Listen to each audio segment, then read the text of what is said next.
الحمد لله رب العالمين والصلاة والسلام على أشرف الأنبياء والمرسلين سيدنا ونبينا وشفيعنا محمد وعلى آله وصحبه أجمعين ومن تبعهم بإحسان إلى يوم الدين. رب اشرح لي صدري ويسر لي أمري واحلل عقدة من لساني يفقه قولي. ما بعد. Respected elders, your brothers and sisters, Assalamu alaikum wa rahmatullahi ta'ala wa barakatuh. This is your brother Sikander, and I would like to thank you for joining me this evening for another session of The Pulse. Now, The Pulse is a session that we have started doing um, once a month, and basically the idea is quite simple. I pick a question that I have been receiving from people, from especially if it's from multiple people, and we talk about it. We discuss the issue because it means that if more than one person is asking about it, most likely it is a it is an issue that that needs to be addressed. It is an issue that is on people's minds, and therefore it is something that that probably needs to be talked about openly. So that is why we are having this session, and the reason why it is called the Pulse is because to me, the questions that I get from members of the community like yourselves really gives me the pulse of the community, right? It gives me a sense as to what is going on in people's minds. What are the things that people are thinking about? The what are the issues that are of concern to people? That are top of mind.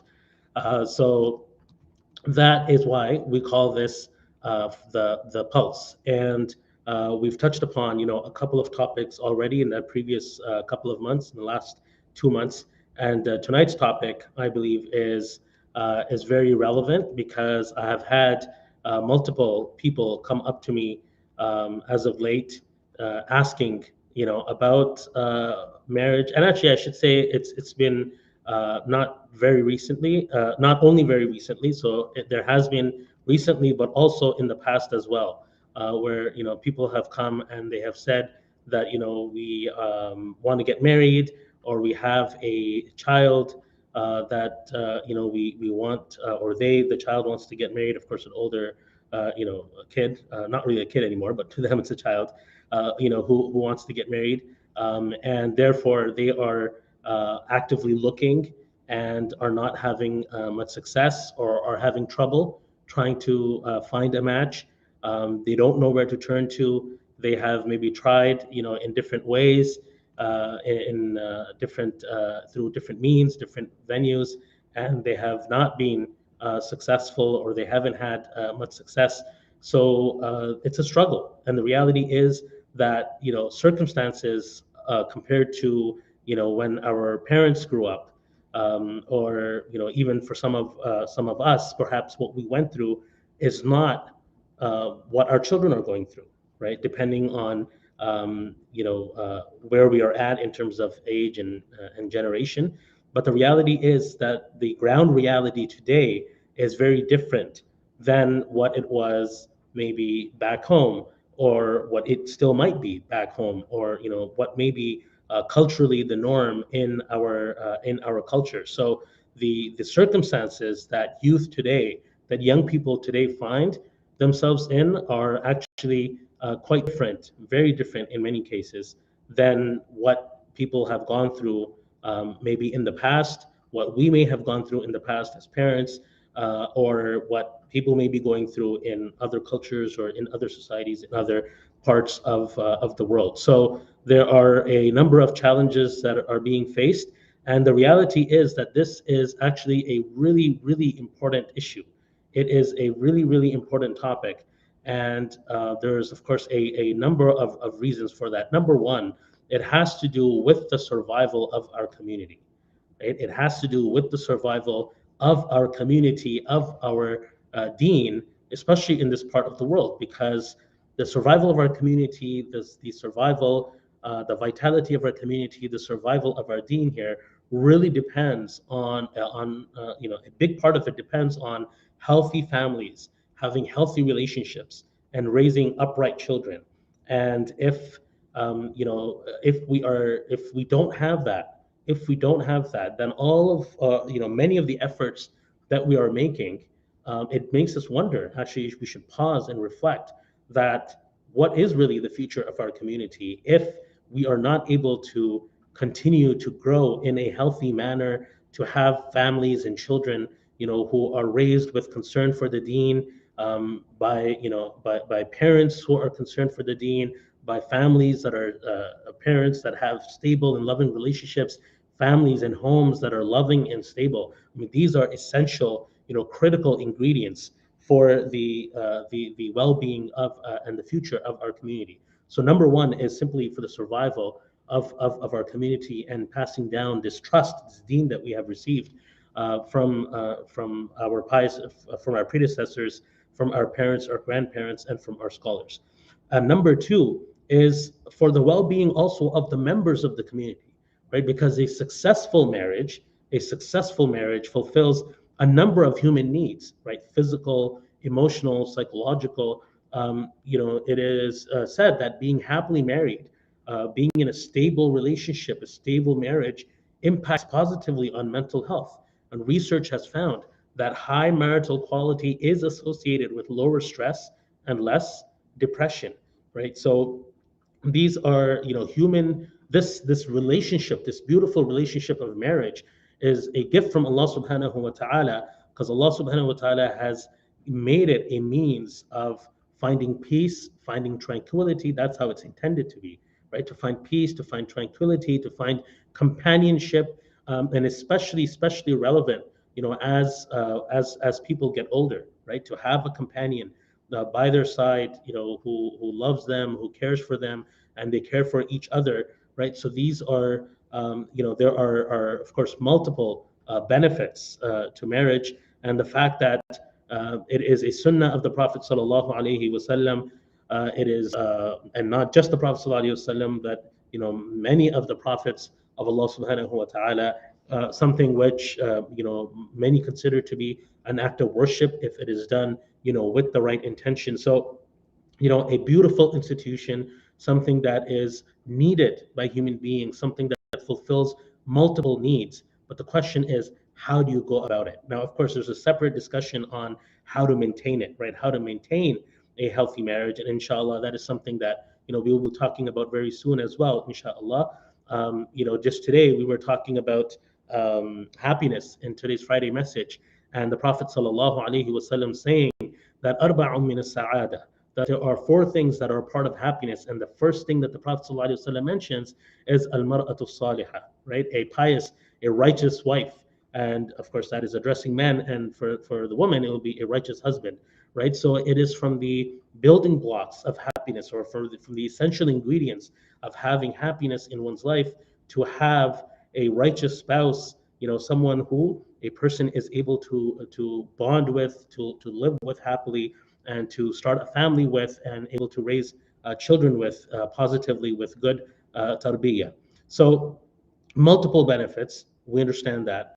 And I also want to mention here that, a lot of times, unfortunately, even jokingly, right, marriage is joked about as, or looked at even sometimes seriously, as a liability, as something that places that restrictions on people, or ties people down, or makes people lose their freedom. And unfortunately, what happens is we often discuss it in a negative light.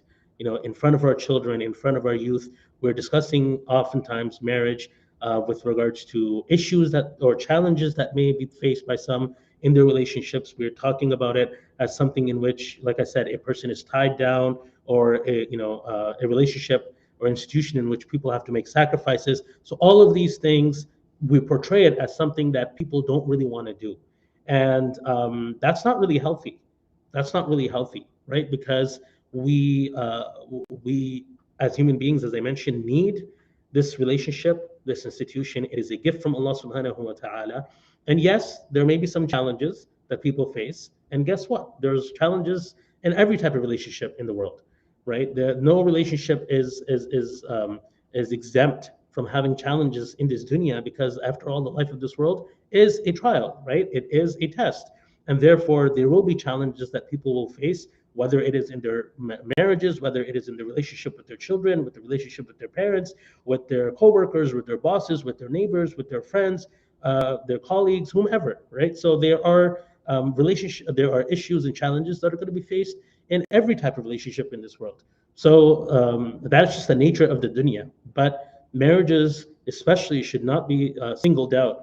That is my humble advice, that we should always present marriage in a positive light, because it is something which is positive. It is something which is healthy and that is needed, and that inshallah will be rewarded for as well by Allah subhanahu wa ta'ala if we go into it and maintain it with the right intentions. So now the question is, how do we go about making matches for marriage? How can our children who are interested in getting married, how can they go about finding a suitable match? Now, of course, when we talk about cultures, when we look at cultural traditions, every culture has their own traditions in terms of how marriage is to be conducted, how a marriage partner is to be found, and many of those traditions are actually, maybe good and healthy. Some of them maybe not so much. But the good thing is, alhamdulillah, that we have a gold standard with which we can compare and see which tradition is appropriate, which one is not, and if those cultural traditions are not working for us because of our circumstances, because our culture has changed, or our circumstances, our environment has changed, and people's attitudes have changed, then we still have a standard, right? We still have a reference to which we can turn to see which approach is appropriate and which approach is not appropriate. So this is one of the great benefits that we get from the deen of Allah subhanahu wa ta'ala. It's guidance, right? Regardless of which issue it is, we have guidance from Allah and His Messenger sallallahu alaihi wasallam, as well as over 1400 years of scholarship. So we are not left in the dark. We are not just going into uncharted territory, but rather we have a gold mine worth of teachings, of guidelines that allow us to navigate this area. Even though it may be new to us, we still have a guide, and we have reference that allows us to navigate it in a way which is pleasing to Allah subhanahu wa ta'ala, which is healthy for us, and which is taught by Rasulullah sallallahu alayhi wasallam. Now, normally, in a lot of cultures, right, marriages would be arranged by parents, right? Normally, if we go back 50 years, if we go back even maybe 40, 30, 40 years, maybe even less than that, right? Even now, that is the case in some places. It doesn't mean that the marriage has to be forced upon the bride and the groom, but rather the parents, the family members, play an important role in bringing together potential spouses, potential candidates together. The parents and the family members help in the search. They assist one another, and Islamically there should be no element of forcing, right? So that is out of the question. Where people may think that maybe it's the norm in some cultures or some places where people can be forced into marriages. That is not something which is appropriate. And one of the conditions, right, of nikah is that permission be sought from the bride and the groom. So they both have to agree and say that yes, qabiltu, I agree, I accept this marriage proposal, and only then the nikah, the marriage, the religious marriage occurs, right? So permission absolutely has to be there.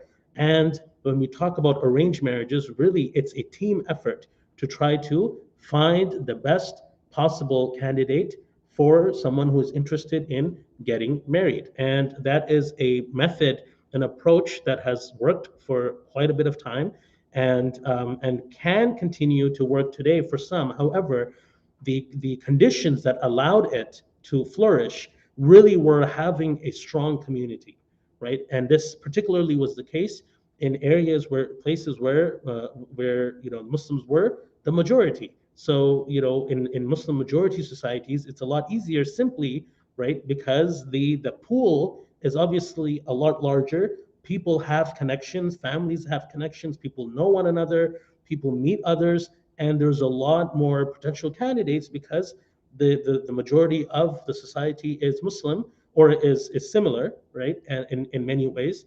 has a lot of similarities, and therefore the pool being larger, it becomes a lot easier to find potential matches. Now, when it comes to living in minority situations where our community, where Muslims are in a minority situation, of course, the challenges then increase because naturally the pool is not as large. Now, of course, you can look at the entire world as your pool, but the reality is that if we are talking about this a traditional approach of having the family involved, it is, not very likely in most cases that family members would have connections all around the world. So therefore, that traditional approach has become a little bit more challenging for a lot of people, especially today here in the West, where communities are perhaps not as large or maybe not as well connected. And that brings us to a very important point, and that is the importance of being connected, right? The importance of being connected, even if we are to say, as it is becoming more and more common that families, previously maybe the parents or the elders in the family would take more of a leading role in trying to find a potential match. Maybe in some instances now, that responsibility of leading the search is a bit shared now between the prospective bride or groom as well. So, in some instances, maybe it is the guy or the girl who have someone in mind, or maybe they've come across someone. And the reason for that is because, everyone now has their own orbit, right? So before, the orbits would be more collective in terms of the family in many cases. But now, the parents have their own circle, or maybe the father has his own circle, the mother has her own circle, and the potential bride or groom has their own circle as well, right? Of people that they're associating with. It could be friends, that they know, and even if they're of the same gender, maybe they have a sibling, maybe they know someone, or maybe they have had interactions in school, or maybe as part of the MSA, or some other place where they were able to come across someone, and then they suggest this person to their parents. So that is something that is happening more and more, and has been happening for some time actually, to be honest, but is becoming more and more common.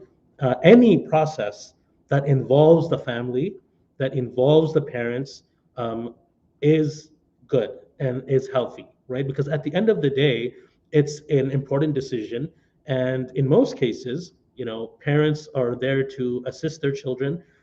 They have a lot of experience. Now, sometimes there could be differences as well, and that happens.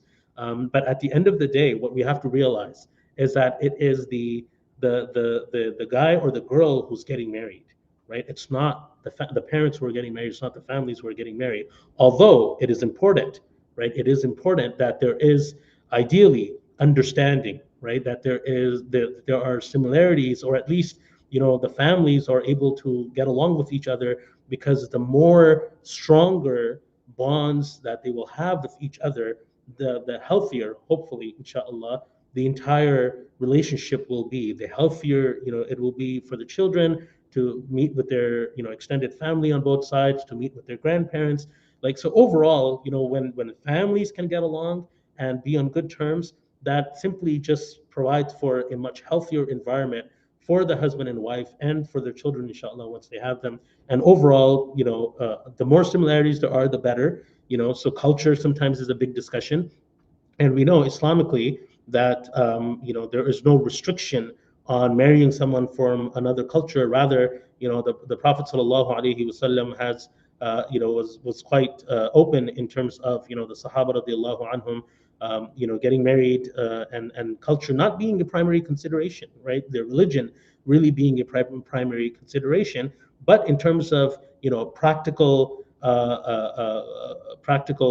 effects, right, on relationships. Certainly, if there are common cultures, or at least there are similarities between cultures in terms of the things that they value and how they do things, and the various perspectives that they have on things, certainly it can help, right? The more similarities there are, definitely, usually it'll help. But it is, from a religious point of view, it is not a requirement. So now, in this scenario, what do we do? So yes, if there are families, right, that have relatives and extended, connections, then certainly the traditional approach can still work here, and it does work for people who, will spread the word and say, well, I have a son or a daughter who's looking to get married, and this is, what they're like, and this is what they're looking for, and they'll spread the word. Sometimes they will be, members of the community who perhaps will offer services or will assist in trying to make matches, and that is something that can work for people as well. The thing to remember is that different things work for different people, right? Because not everyone is in the same situation. Everyone's circumstances can be different. So for people who have the support of an extended network, of an extended family, that is something that they can use to assist them in the search. So that is one way of going about it. Now the question then becomes, if you do not have an extended network, if you don't have relatives, who are here to assist you, certainly you can use relatives in other parts of the world, other cities, or other continents, other parts of the world, to assist you. But sometimes that can clash with the preferences of the bride or the groom, of the prospective bride or groom. Perhaps for some very valid reasons, they prefer to have someone who is living in the same community, who is living in the same society, who is familiar, with the way of doing things, or maybe has similar, understandings and approach to life as they do. So that is a perfectly, legitimate a desire to have someone, a life partner, a spouse who has that understanding. But I think we have to be, what I would suggest is that it's good to know what your preferences are. It is good to know, and actually you should know, what your priorities are, what your negotiables are, what your non-negotiables are. A lot of times people will come to me and they'll be like, yeah, I'm looking, I'd like you to suggest someone for me. So I'll be like, okay, well, send me some information. And sometimes actually people don't have any information written down. Like they haven't prepared anything.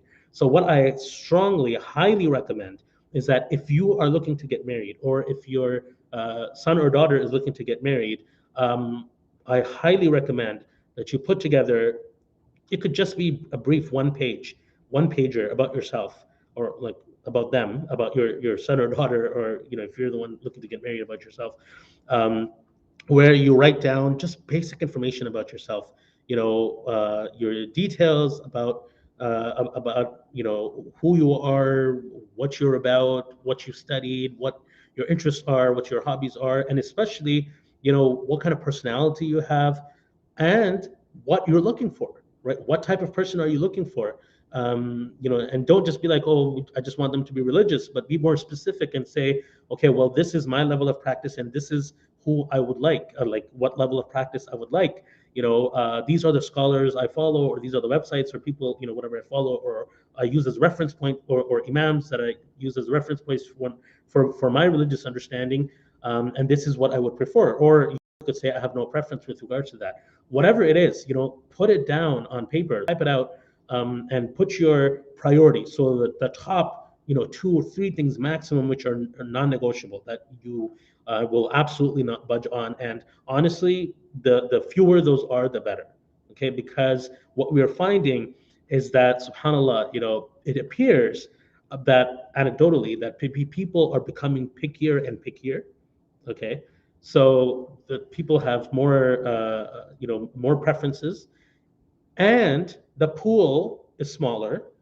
And on top of that, there is more of a focus on trying to get things right from the beginning, right? Because in the past, especially in the case of arranged marriages, there wasn't really that concept of premarital counseling.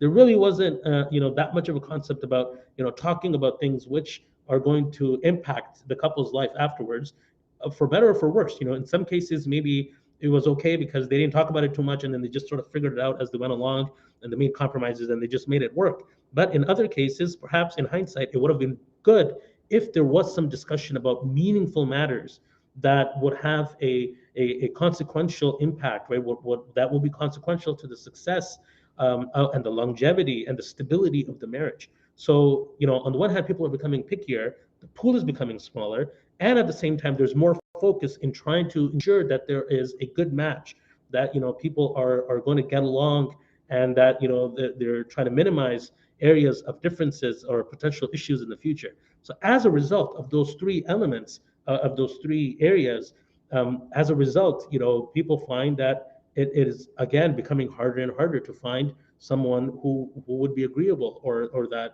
someone who one would be willing to consider. So therefore, I will emphasize that compromise is the name of the game. Okay. So have your priorities, your non negotiables, things that you absolutely must have, but try to limit that to that which is really important. Okay. That is really critical. And try to be as flexible as possible on the other points, because the risk is we are having situations where people have started off being extreme, having having a lot of preferences, or maybe they didn't, or they had certain preferences, or and they didn't match with their parents, and there was some issue in whatever the case may be. But time has passed and they have not been able to find anyone, and time continues to pass and they're still not able to find anyone, and there comes a point where it doesn't become any easier. It starts becoming harder and harder and harder. So there's a window of opportunity that you really don't want to miss, right? So you want to be prepared going into this. You want to start, obviously not super early, but you don't want to delay it too much either, right? Because if you start delaying it, things start becoming challenging, and there comes a point where eventually you may have to compromise, but you won't be in a good position at that point, right? Whereas if you had compromised earlier, perhaps it would have helped you. So be selective about your preferences, and not super selective, to the point where you make life difficult for yourself, when it comes to your preferences.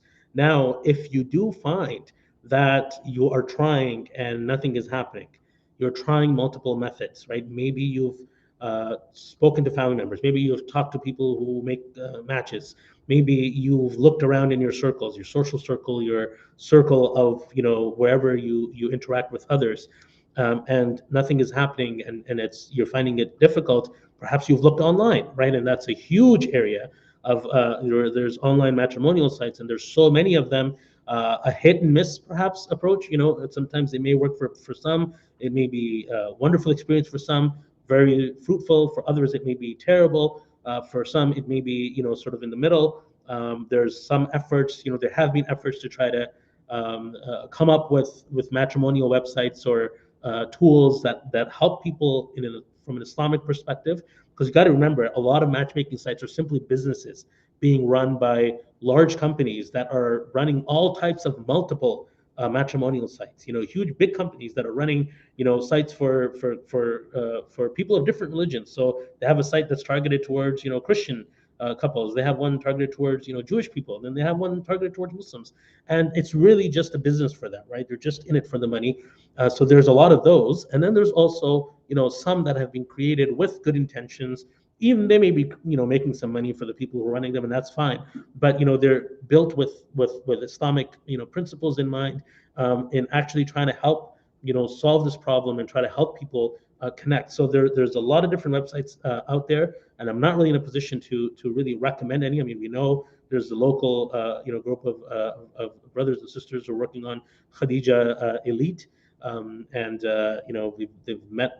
I've met them. They've met with local imams as well. So, mashallah, as a platform, it appears to be a very solid effort. So that could be one, at least that's based in Ottawa, that could be considered as well potentially. But at the end of the day, maybe you've tried all of these things, and nothing is happening. At that point, what I would really advise you is to reconsider your criteria, right? Reconsider the things which you've really written off, especially if it involves traveling to another another country, maybe your ancestral homeland, the place of your culture, of your parents, and to consider someone there, especially if you have family and if you have connections there, right? So don't write anyone off, because only Allah subhanahu wa ta'ala knows what Allah, what He has written for you, who He has written for you. And indeed, Allah subhanahu wa ta'ala, will have most likely written someone for you. If marriage is going to be good for you, if He knows that it's going to be good for you, there's someone written for you, and you go in it with the best of intentions. You make istikhara, make a lot of dua. Question is Khadija? Yes, it's called Khadija Elite. So you can Google that and you can find it, inshallah. Um, so as I was saying, you make dua, and yes, what I was saying is a lot of times people make dua for a specific person they might have in mind, but the better thing to do is to make dua for whoever is good for you, right? If you have someone in mind, make dua to Allah subhanahu wa ta'ala, do istikhara, and ask Allah that, oh Allah, if this person is good for me, right? Oh Allah, you know I don't know. You are the best of planners. I don't know anything. If you know that this person is good for me, for my dunya, for my worldly life, for my hereafter, in every way, then please, make this happen for me. And if this person is not the right person for me, right, for my worldly life or for my hereafter, then send me someone better, right? Put up roadblocks, turn me away from this person, and grant me someone better. So at the end of the day, you really want to be making a lot of dua, right? You want to be asking Allah subhanahu wa ta'ala for assistance, for help on this journey. And along with that, of course, you make the effort. Now, the importance, and I alluded to this earlier, it's critically important that we are connected. And especially as we have, families, like I said, who maybe don't have strong connections, don't have strong, family presence here locally, and they can't rely on them for assistance. And their sons and daughters are interested in marrying within the community. So it is of critical importance that families come together and meet one another. Families get to know one another, right? And the best place to do that really is in the masjid, right? So if the mother is coming to the masjid, the father is coming to the masjid, the children, the youth are coming to the masjid, then the masjid becomes the place of building that community, of building those bonds. And as engagement increases in the community, inshallah, people, if they have the right intentions, will be able to make these connections within the community as well. But if you're not connected, if you don't know anyone in the community, and then, first of all, it makes it incredibly difficult to find potential matches.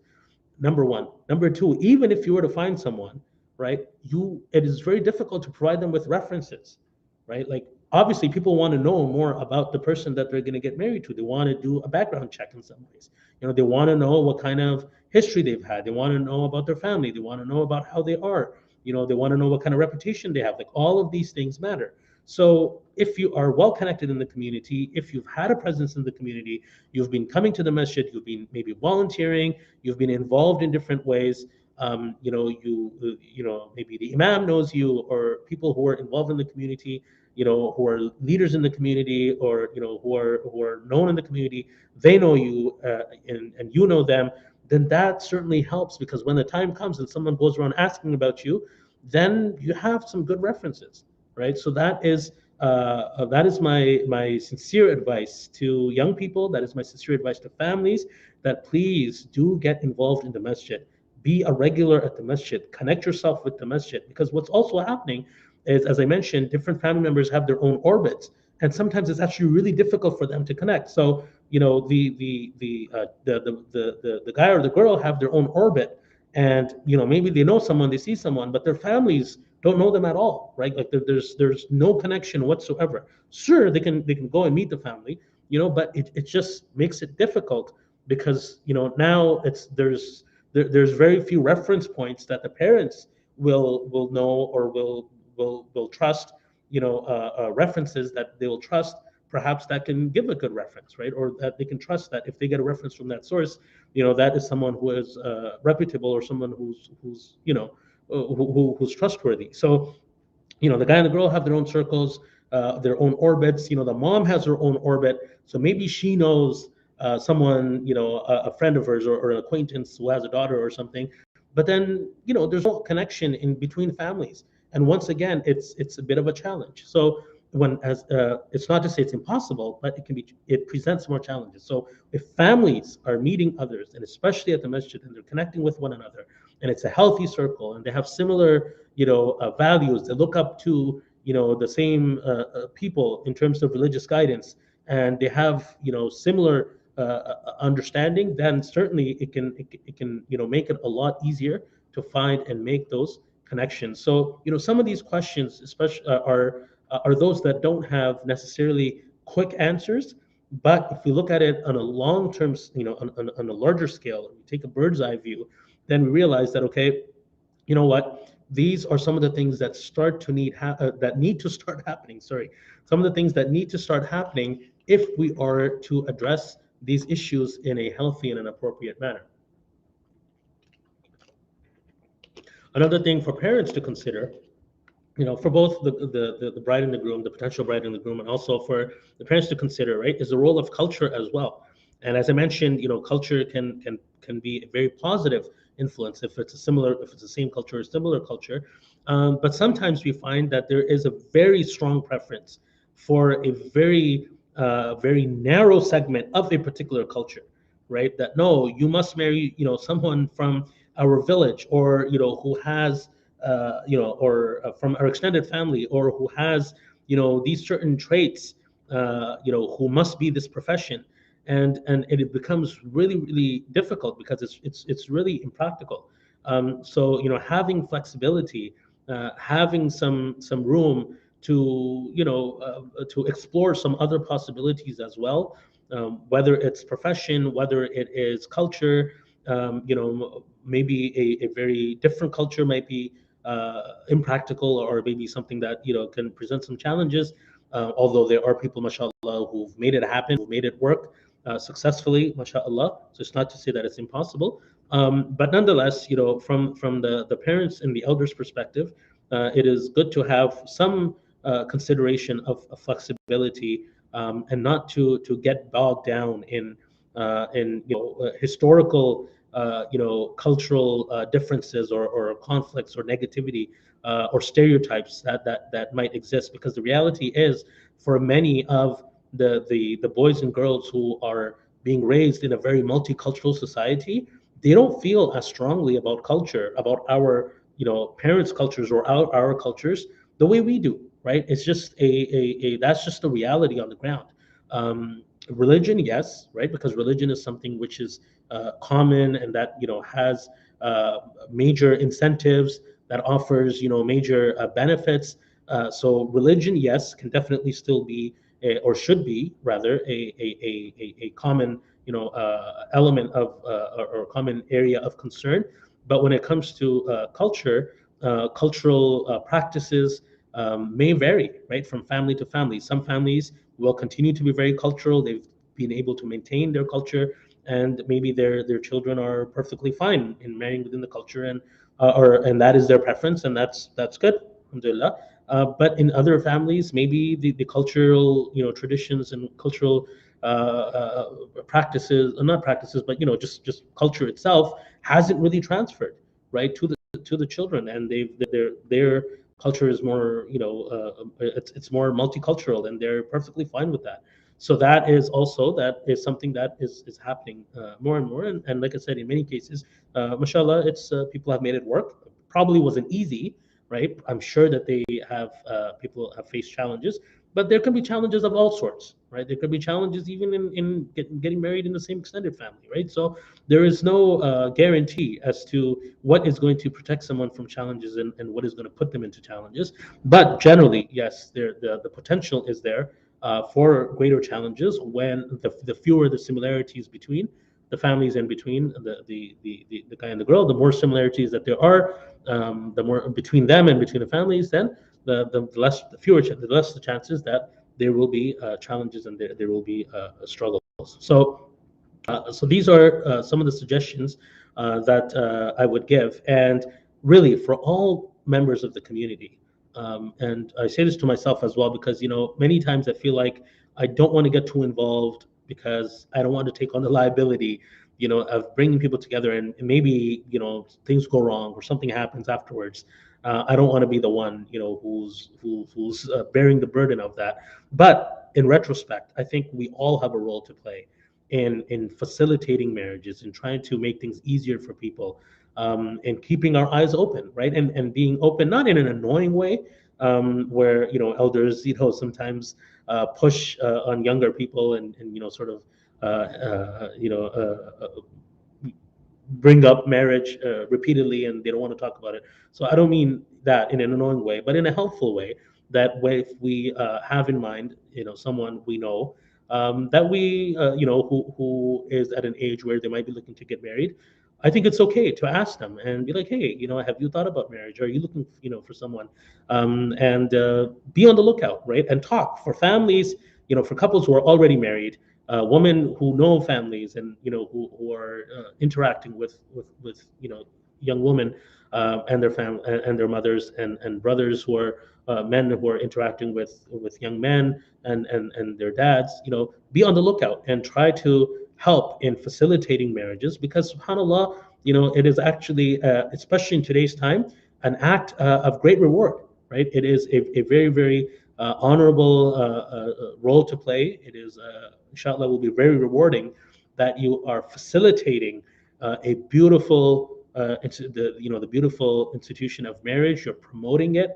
You are promoting a sunnah of Rasulullah sallallahu alaihi wasallam. You are helping people, young people especially, stay away from haram. So this is a beautiful thing. So if you're able to do that and play that role, then it is certainly a good role to play. Again, like it shouldn't be annoying. It should be done in a discreet and respectful manner. But it is a good thing, I think, to have that type of environment and that type of culture where people are looking out for each other in a good way, and they are trying to help each other in find matches and build healthy families. Um, One thing that we want to be careful about is that when people ask us, right, about someone, we absolutely need to be honest and sincere in giving advice, right? We should not be biased in any way, because the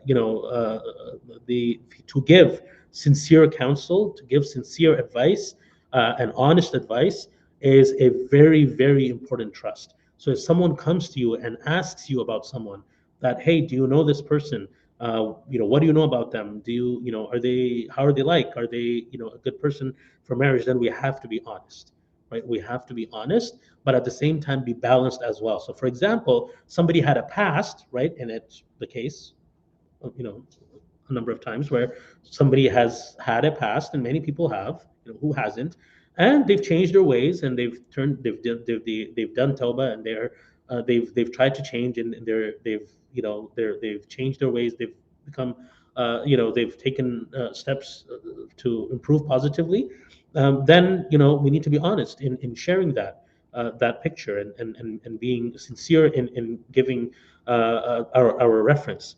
On the other hand, if we know that someone has a problem, then we also can't be biased in trying to cover up, something which may become an issue afterwards, right? So having openness is also extremely, extremely important. So that is my advice. If you have any questions, by the way, feel free to write them in the chat box, especially those who are watching on YouTube and Facebook. Inshallah, I'll be able to see your questions. If you're watching at canadamuslims.ca/live on the KMA website, you can simply click on the link for the YouTube channel, or click on the title of the video, and it should open up in YouTube where you should be able to see the chat box.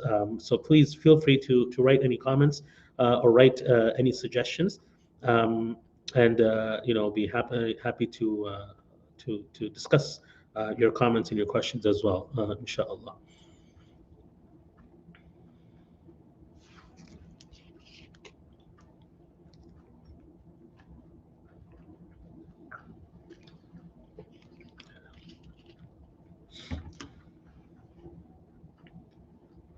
One of the things that we also want to make sure that we are doing, and of course, which is part of what we're trying to do, is to make marriage easier, right? Because on the on the one hand, I really feel for what our youth have to go through. It is not easy being a young Muslim in today's society, especially in trying to maintain the boundaries, of in trying to keep things halal, and trying to avoid haram. Like it is not easy. extremely challenging. And I really salute all of our youth, who are trying their best, even if they slip up sometimes. Subhanallah, it is not easy to be a young person, especially a young Muslim, in today's society where there is, so much fitna, so much temptation, and so much, being surrounded by so not just haram, but also, invitation towards haram. So it is absolutely not easy. So want to try to make marriage easier for our young people.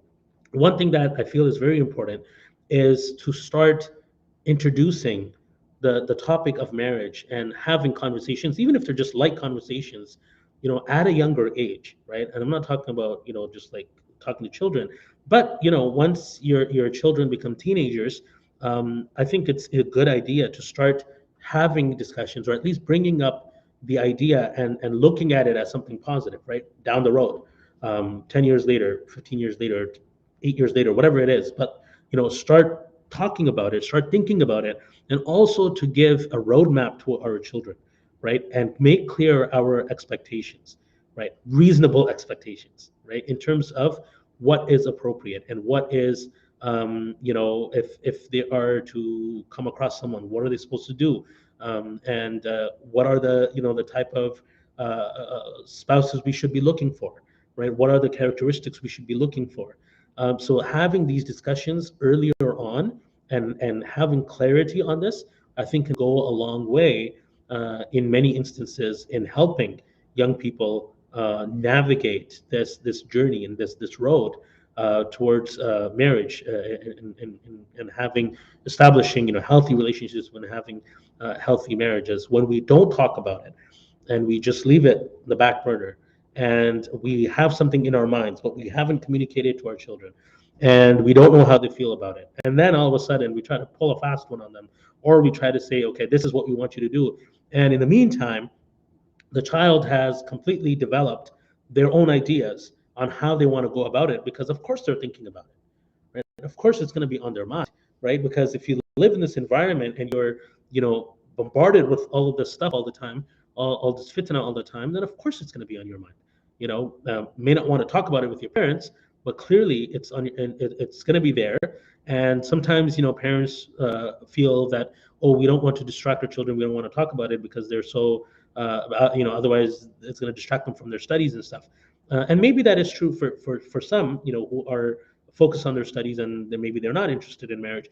But in many cases, but not having those conversations and not having clarity actually presents the distraction.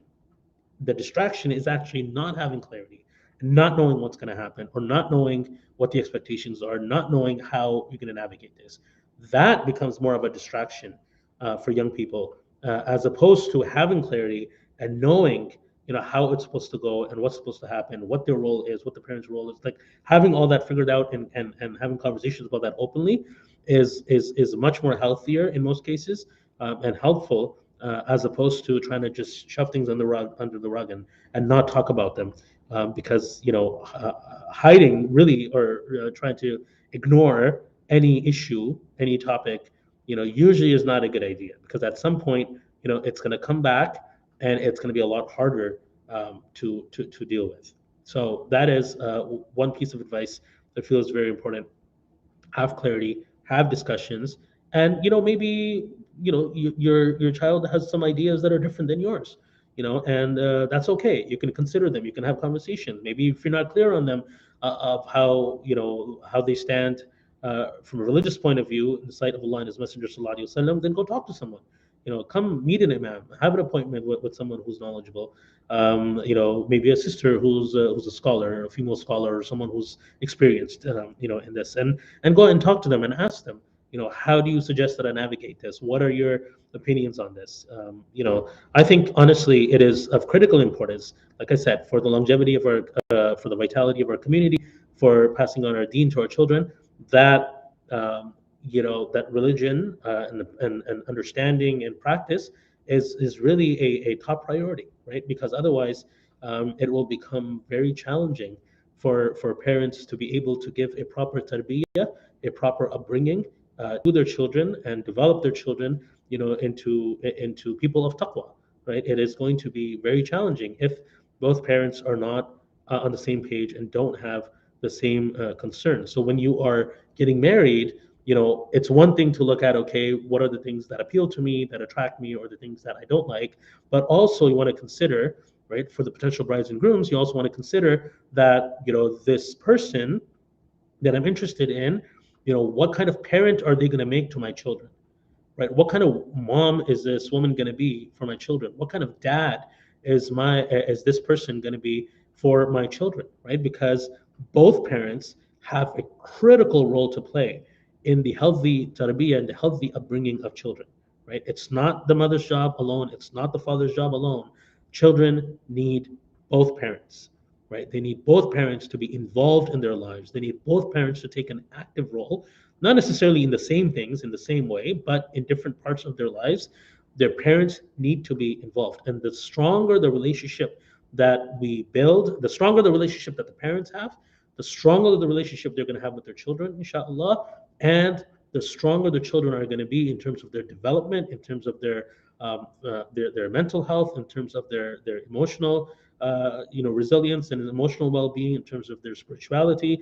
All of those things need both parents who are on the same page. And that is why it is important that we have the right values in mind, we have the right priorities, especially when it comes to deen and especially when it comes to religion. And one thing that I mentioned to especially prospective couples when they come from premarital counseling is with regards to religion, a lot of times the focus is on practice.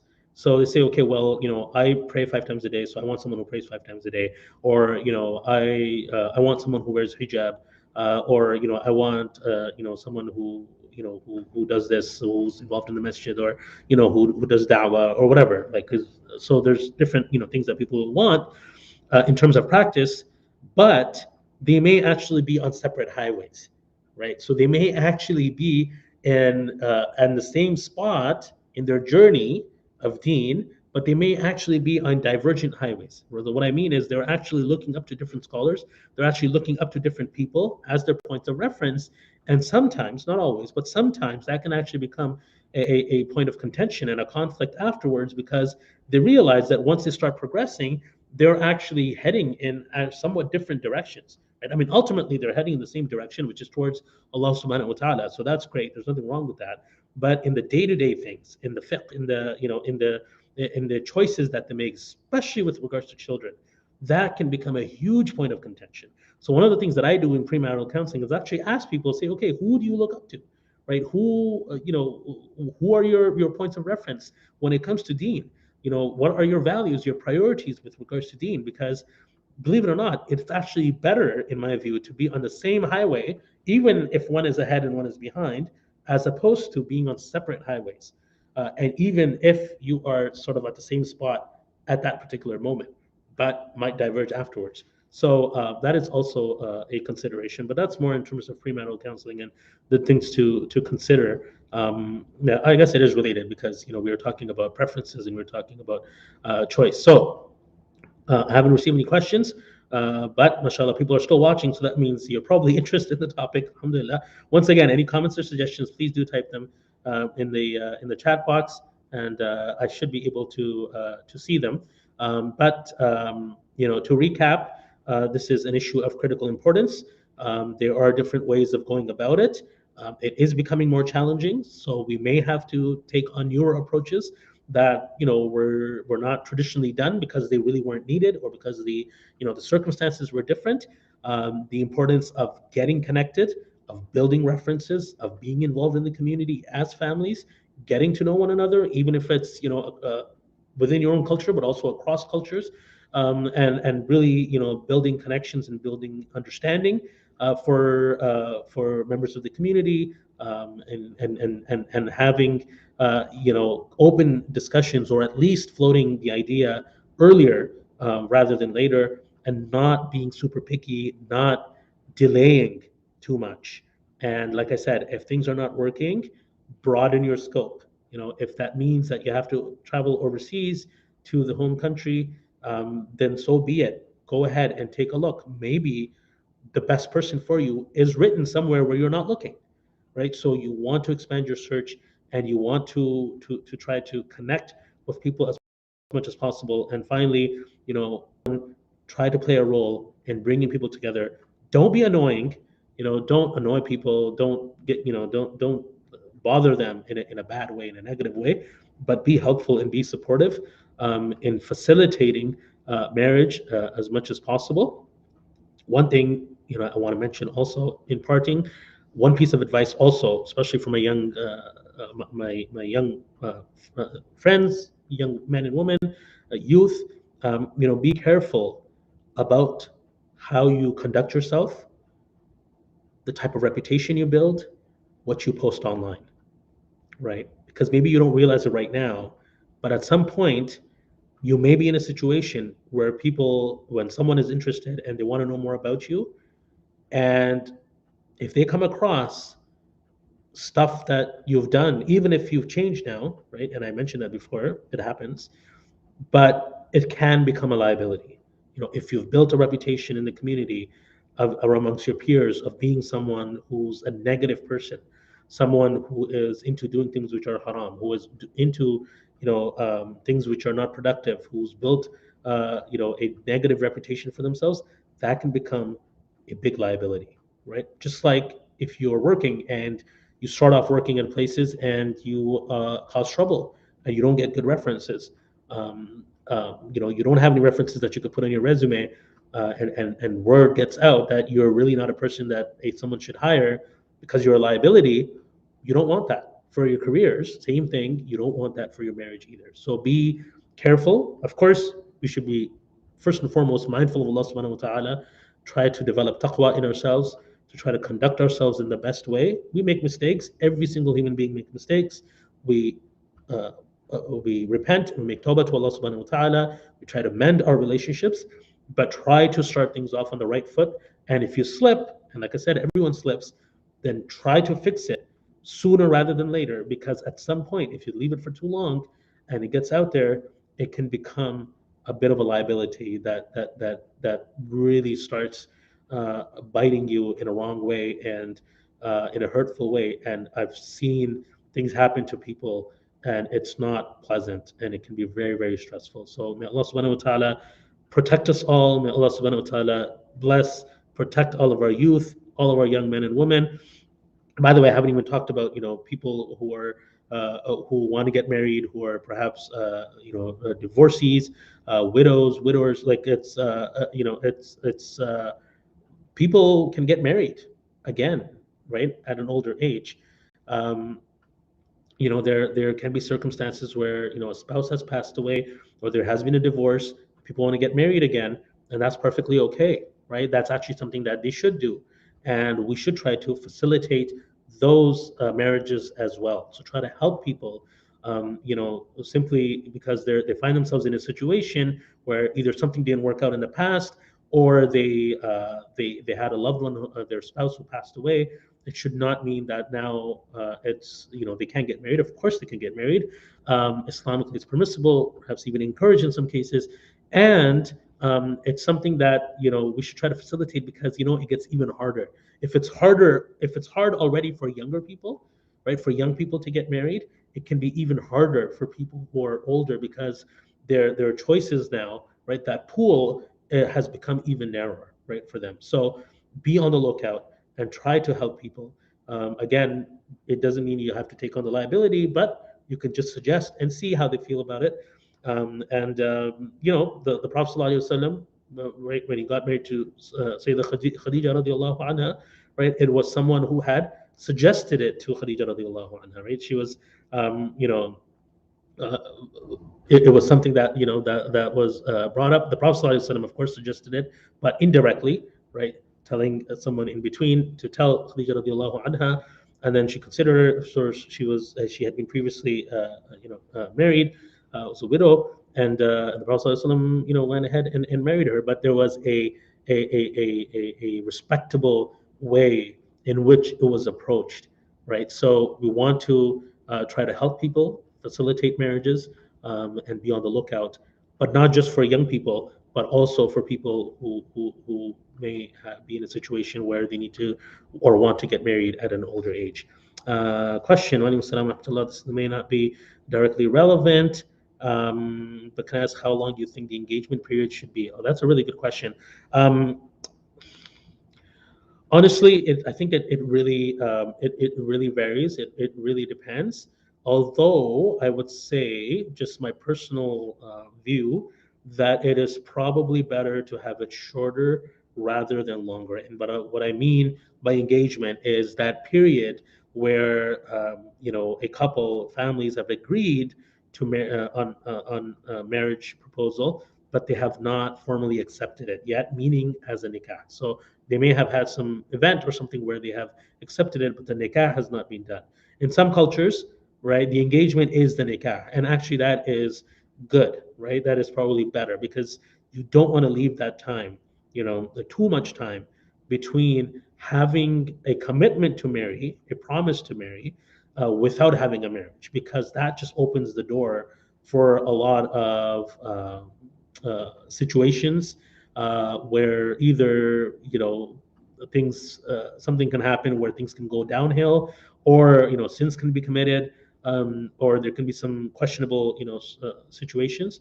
So I would suggest that if there is agreement and everyone's on board, go ahead and perform the nikah, get it done sooner rather than later, even if the arrangements with regards to living together maybe come at a somewhat of a later time or something.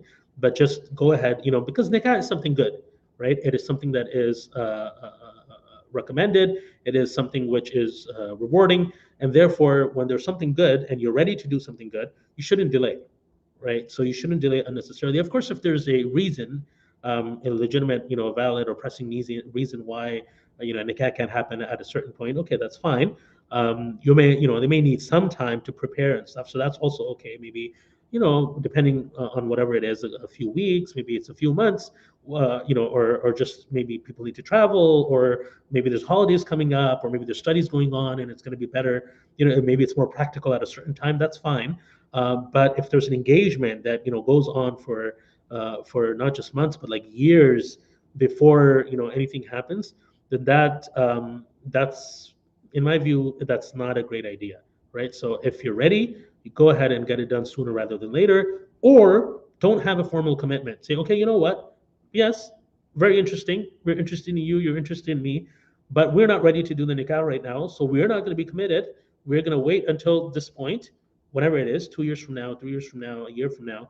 And if we are still available and still interested, then we will consider it at that point and we'll make it happen. But otherwise, we're not going to be committed for until that point. So, either do it that way or do it sooner rather than later. That's what I would recommend. Allahu A'lam. Any other questions or thoughts? Brother I met today, inshallah, he had a very inspiring story. And he shared that, it's one thing that he heard about this program. He said, one of the things that he would suggest to people is not to give up, right? It is it happens a lot of times where, if you try, especially if you think you found someone and then there's rejection, that can be very, very tough. That can be very difficult, right? But his advice was don't give up. Don't give up. Keep making dua and keep trying your best and have faith in Allah subhanahu wa ta'ala. Because the way I would advise people to make rejection, if it were to happen, a bit easier is to try to not get emotionally invested, right? If a person becomes emotionally invested, and it's hard to do, I understand, but if a person becomes emotionally invested in another person, and then the answer is no, that can be really, really hard. Okay, so that's why I don't advise having too much contact. Yes, it's important to go through premarital counseling, answering questions, and having a discussion about what your future may look like together. Absolutely. Getting to know one another, absolutely, in a permissible, appropriate manner, absolutely.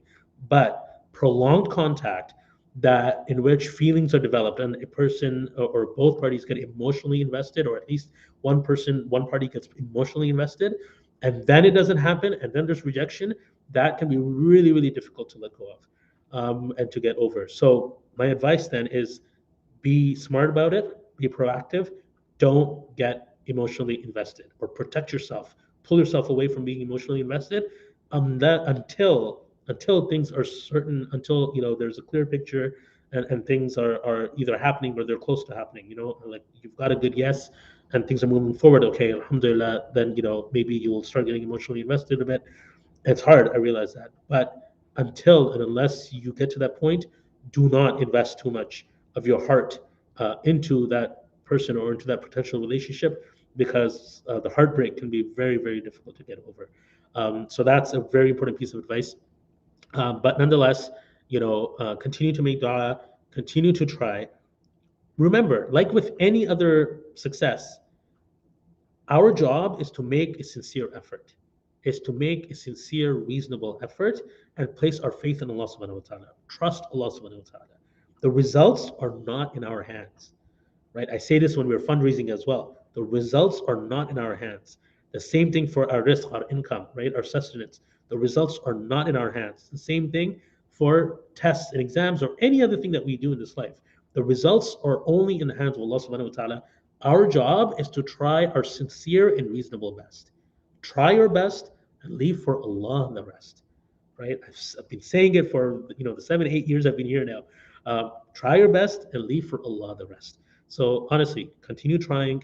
Don't give up. Make lots of dua, general dua, right? Oh Allah, please grant me the person who is best for me. Oh Allah, I don't know.